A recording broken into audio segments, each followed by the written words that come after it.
Is an attempt to synthesise the experience of working in a bank in northern Budapest and being on a train in Norfolk. It's called an intersection in Újpest.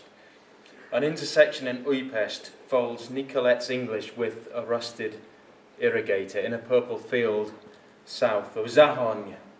A yatrochemical disaster hovers. The documentary realism of a concourse-baked pastry pales. A block-up squatting man's hunger proves the best dressing, and his aspiration to perspectives flattered. Brown seam justifies lines of bitterns, and limitedly, perspective happens. Sightline to flashcard spiritualism. This was foretold. Paternosters along the ochre strip. Regarding infrastructure, self-criticisms need some unlearning. His buzzer buzzes several times, but interview Ferry picks up.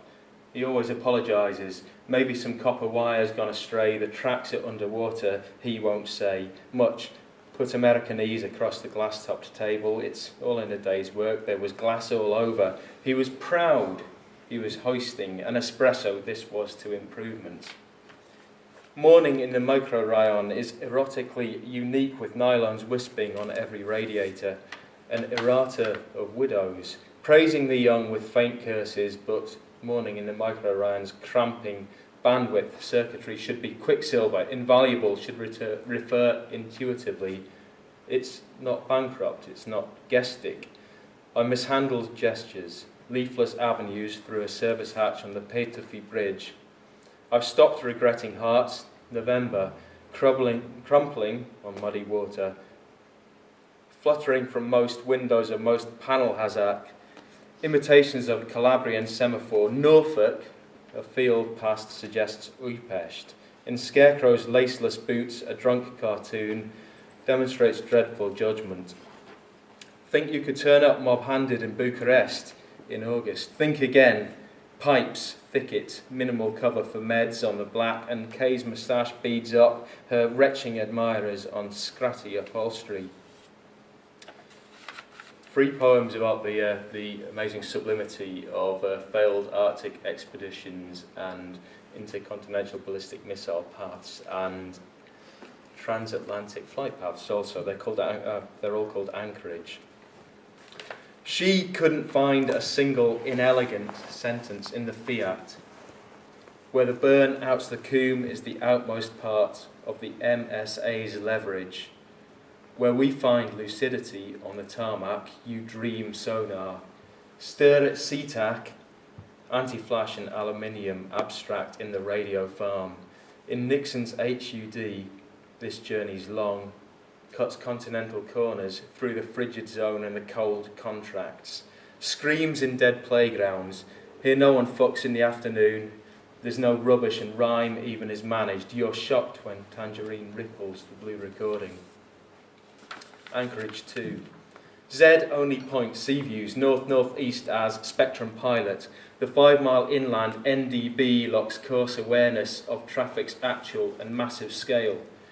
Before the pier, read where the underwriters were. Read from Gotthard to Archangel under the parabolae of A, something mythic, and 2, Able Archer Arc.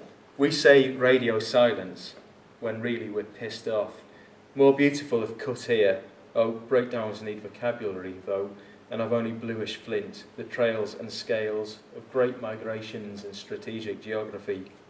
These angles of blue crates stamp for longing and range, their implied sightlines dwindle. Anchorage 3. C. Major innovations in dock. Shoal architect. Scored. With the underbite, you're the breed. Squat angle containment. And I reckon on northwest location. And I reckon those trapped in flow can be christened. He really thinks the gathering whalers press in, like what breaks on Flannan, or in anthrax remission. If the CPO lands on the hemispheric mat, a timer, committed then to the unsealing of delicacy, now to the national project, is fixed into the cliff. Below the bars, on hair trigger, on demand, on something, anticipating most of all word break. In the same format, which are these broken sonnets, one for Norwich, where I used to live.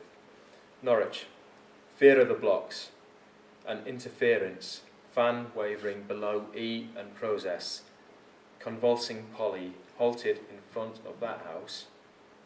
Trade space, knees throb in a lock of the lips or hair, or the arterials in a tangle of prompts. All squares off, as frayed as the twine to moor and right by. And it's now consistent not to let slip another shade's been smothered evenly above costs meant to be counted. The implement was backlit but crocked. Don't reserve them this year, decant. Don't loiter on the weathering of the store sill. From shade to tone, this, sombre and cool as graft. Steve, do I have any more time? I'm sorry, you don't, Joe. Excellent.